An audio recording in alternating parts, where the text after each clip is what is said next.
All right, everyone. Welcome to our KOIN Conversation series.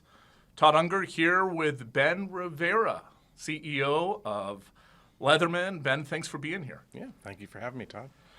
This is such a unique, cool company. Obviously so Oregon-based and has been here for decades now. But give me a little bit about you, kind of your experience at Leatherman, because you've been there for decades, right? I have. I've been with Leatherman now 34 years, I think it has been. Came into Leatherman as my first job out of college and as a manufacturing engineer back when I was the engineer, and been with the company ever since. And I one of the things I think about Leatherman is like what I wake up every day looking forward to is tool tales about how Leatherman helps save steps and save the day and save lives. And I consider tool tales to not only be about the use of the product, but about people's experiences in the company. And I would describe my own experience in the company as one of our tool tales. Yeah. And the company has grown so much and expanded so much over the years. What do you have on your wrist? Show everyone. I mean, this is something kind of cool. Yeah, it's funny you ask. It's a Leatherman tread. Mine actually has my father's watch on it from a 1973 Seiko. Wow. Very cool. So, I mean, you guys are doing a lot more than just what it started as. For sure. Yeah. And talk to me about what that expansion has been like. Even if you weren't in charge, you saw it firsthand. Was that something that was difficult for the company? Did it happen naturally? Oh, I would say it happened very naturally for us. We're all about preparing people for the unexpected. And most people think of that as being something that we do with a pair of pliers, with a bunch of screwdrivers in it. However, for me, it's about creating products that inspire your creativity to be part of your own rescue. And so when we think about doing other things, that's kind of the criteria. It doesn't have to be multiple things. It doesn't have to be pliers, as long as it's something that can be used in a creative way to solve a problem. And I have been involved in all product development since the company started. So I've had a lot of exposure to all the different things we've done. I bet. So up here on the screen, we've got kind of the background here a little bit. Just give me the quick breakdown of how the company did start and then where kind of you are now. Yeah, the way that the company started, so Tim Leatherman and his wife Cho traveling through Europe on a budget trip back in 1973, I think it was, through 75. And throughout that trip, he found himself needing not only his Boy Scout knife, but a pair of pliers to fix things, whether it was the junky old Fiat that he bought or the hostels he was staying where the faucet didn't work. And so when he returned home, he asked Cho, hey, could I spend some time to figure out how to integrate a pair of pliers into my Scout knife? And I think behind every great man, there's definitely a great woman, because she was supportive of him spending a time to do that. She asked him, how long do you think it'll take? And he answered was about a month. And it took 7 years to get the product to the market. And throughout that time, she was supporting the family and his decision. I think off and on he went back to work periodically, but ultimately took 7 years to get the product on the market. That was the original Pocket Survival tool. The original, right. Which hit the market in 1983. Yeah, that's what it says here. And now you go through the website, and I'm just kind of clicking through, but I mean, there are so many tools, so many different gadgets. Do you have a favorite? Is there a most popular right now? Well, it's really hard for me to pick a favorite. They're like children, right? You can't pick a favorite. But our most popular for sure has been the Leatherman Wave. That came out in 1998, and it's been our best-selling multi-tool ever since, all the way right up until this day. In fact, even a lot of our products today are actually derivatives even of the Wave, variations on the theme of the way that the Wave is designed and works. Yeah. What has been, since you've been in charge 12, 13 years now, has there been an effort that you've really tried to spearhead? One of the things, first and foremost, it was really just about improving, 100% focus and improving our factory. So we have a factory in Portland, Oregon. We bring in coils of steel on the east end of the building and ship out Leatherman tools from the west end of the building. And we've been really highly focused on improving the flow of those materials, the systems that support our manufacturing, the tools that manufacture our products, becoming more increasingly vertically integrated so that we have control of not only the product quality, but about even the innovation that we apply to creating products for our company.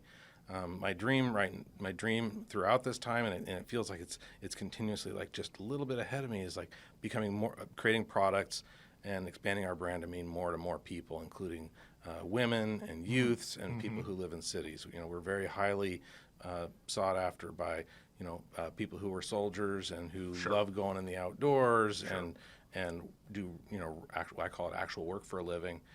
But I think that we have the potential to mean so much to so many more people, and we can accomplish some of that through communication, but some of it has to be done through product.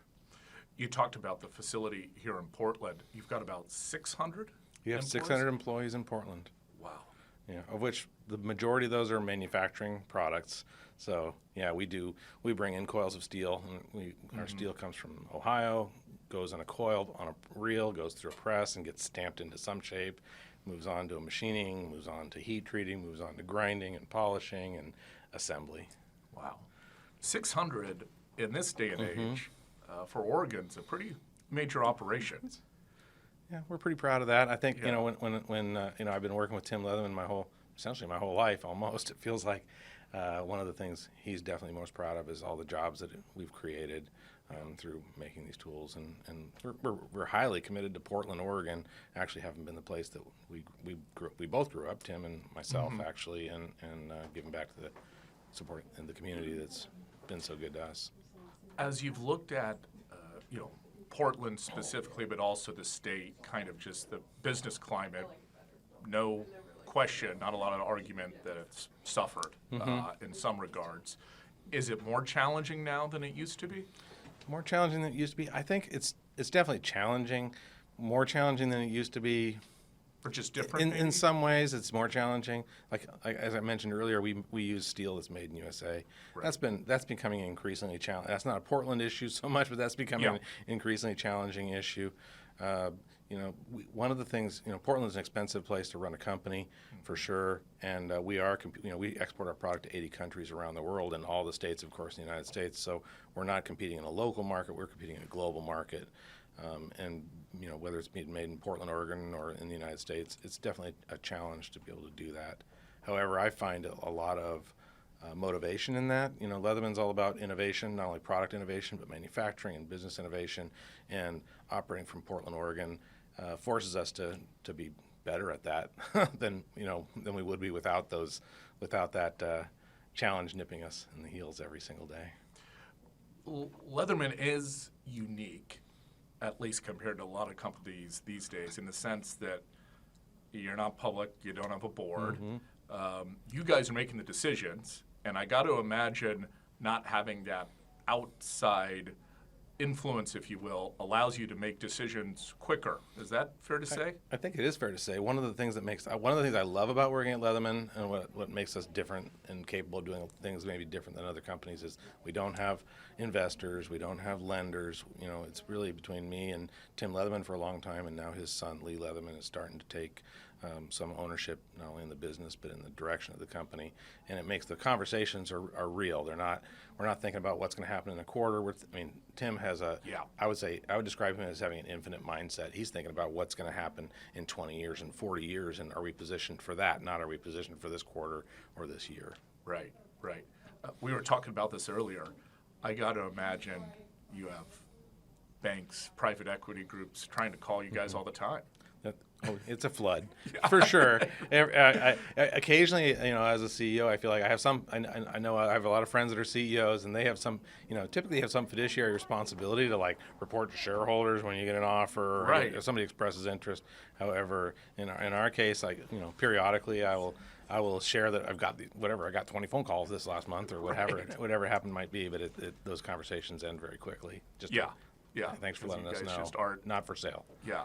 Well, that's good to know. I know here, everyone in Oregon wants you guys to stay Oregon-focused, Oregon-based. It certainly sounds like that's the goal. I think we have a pretty good run ahead of us for staying just the way we are, transitioning even now from Tim Leatherman to Lee Leatherman. What do you think the future? You're thinking about 5 years, 10 years. You talked about kind of the generational change underway.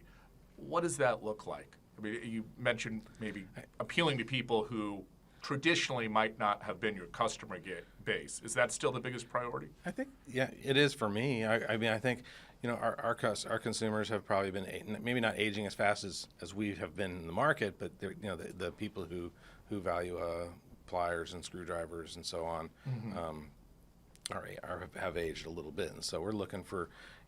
The thing that's crazy for me, people will come to me regularly and say, "Why don't you guys make a bike tool? Why don't you guys make a crafting tool? Why don't you guys make a tool for drone repair?" And then they describe to me what it is that they need, and I can 9 times out of 10 I can say, "Oh, that's the skeletal. Oh, that's the wave. Oh, that's this," and they just don't envision themselves doing that. So I think we in large part we need to do a better job of just communicating the value that Leatherman brings and how it might be relevant to them.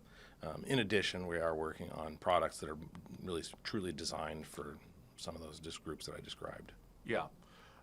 Do you ever worry that you're doing too much? Or have you tried to keep it, I mean, obviously you have different branches, but really they are all knives in a way. Pretty much every tool we make has one or often 2 knives in it. Yeah. We often get associated with a knife as a knife company with other knife companies in the Portland area. I prefer to think of us as a tool company, and I consider a knife to be a tool, but I would put the word tool before knife in everything that we do. So yeah. You mentioned the 600 employees, the 600 jobs that you've got. That is a lot of money that goes into the local economy. Those people are here in Portland, or the surrounding areas. They're making good wages. Do you think that number over the years, do you think you'll keep growing? Do you anticipate that to go up, or are you kind of in a sweet spot right now? I anticipate that the number will probably, if I was, as a betting person, I would say, I'm not a betting person, but if I was a betting person, I would say it's probably going to remain pretty flat. I mean, we've been pretty highly focused on automation.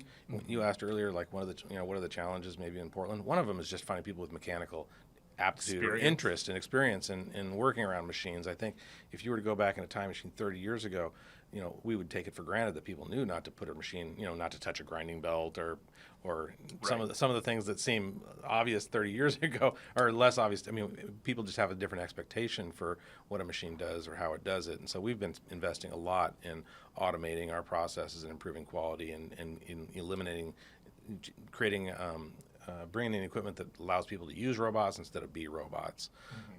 And so through that, I would imagine that 600 employees that we have today is probably a good number. Probably a good number. Even I think we can grow as fast as we want to without adding a ton of employees. I mean, we are working really hard to employ artificial intelligence even in thought work jobs and as well as automation in manufacturing jobs. That was my next question. You mentioned automation, AI.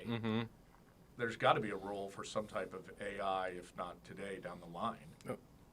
There's roles for it all over the company, whether it's in marketing, whether it's in sales, whether it's in digesting data from our quality systems to understand what's going right. We're using it. One of the ways we're using it that I think is really cool today is for most of our, people sometimes they'll ask me like, "Oh, do you have any rejects or seconds that I could buy, at a lower cost?" And the answer is no, we don't. We don't actually make or sell rejects. We can fix pretty much anything that goes wrong. They're almost all cosmetic rejects.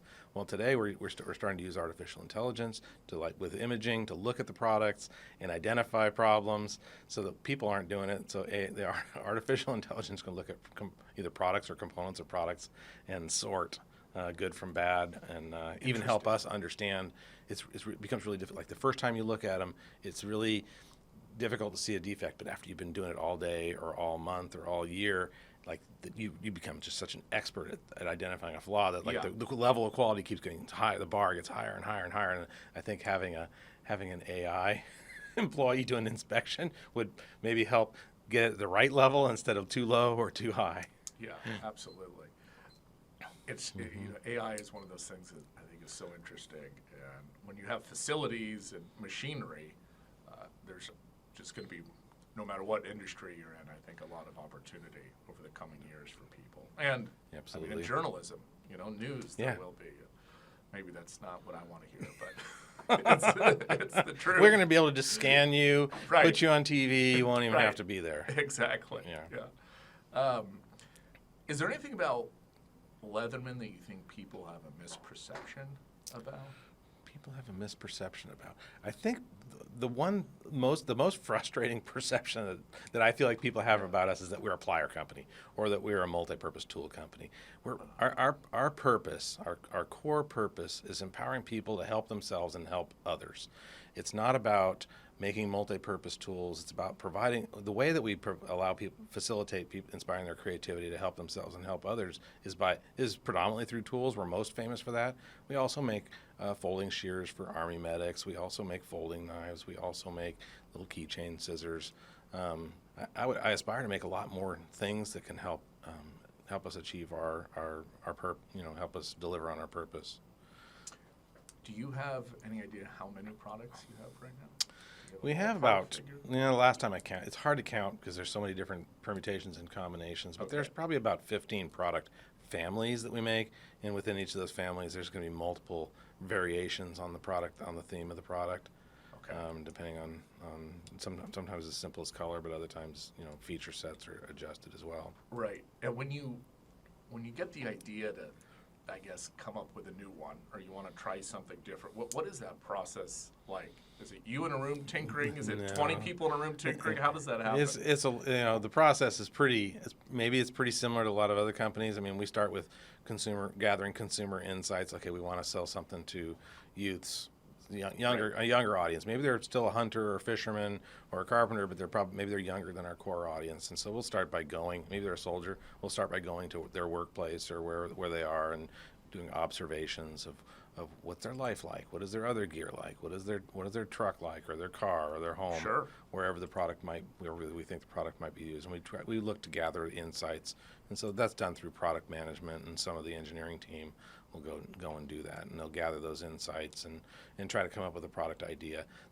Honestly, the hardest thing about the product creation process, as I would describe it today, is we get latch onto an idea and we work on it and work on it and work on it. And sometimes we work on it so long sometimes it's time to just put it aside and go on to the next idea before we, and come back to it when we feel more inspired or when the technology's caught up to making it possible to bring this product to market.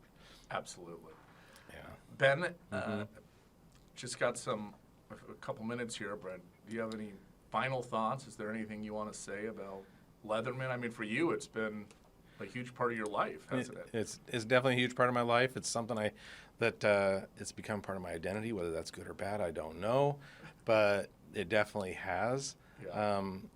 If there was anything I would want people to know about our company that maybe they don't, it's probably that we are made here in Portland, Oregon, under the strictest environmental and social challenges of everywhere in the world. And I feel like I want people to understand that they're not only buying the highest quality product, but made through the highest quality, with the highest values that a company can make something with, not only in Portland, but probably in the world. And, we have to be more innovative. We have to provide value, but I would like to think that one of the values we provide is doing things in such high integrity, that people would find some value in that as well. Often, people who come to our factory can't even believe what they see most of the time, and I wish everybody had a chance to come through our factory and see how we turn steel into your tool. And we repair every single one too. So when you use that tool for the rest of your life, that's a big for the rest of your life, it comes back to us, and we don't replace it. We take it apart, we fix it, and put it back together and send it back to you with all of the wear and tear that you put on it that probably is associated with some adventure in your life.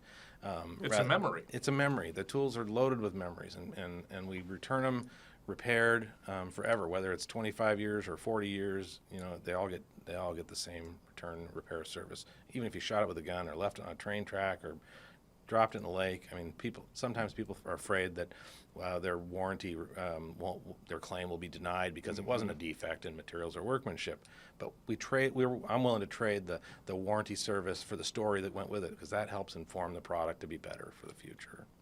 Ben, thank you so much. We appreciate it. Yeah, you're welcome.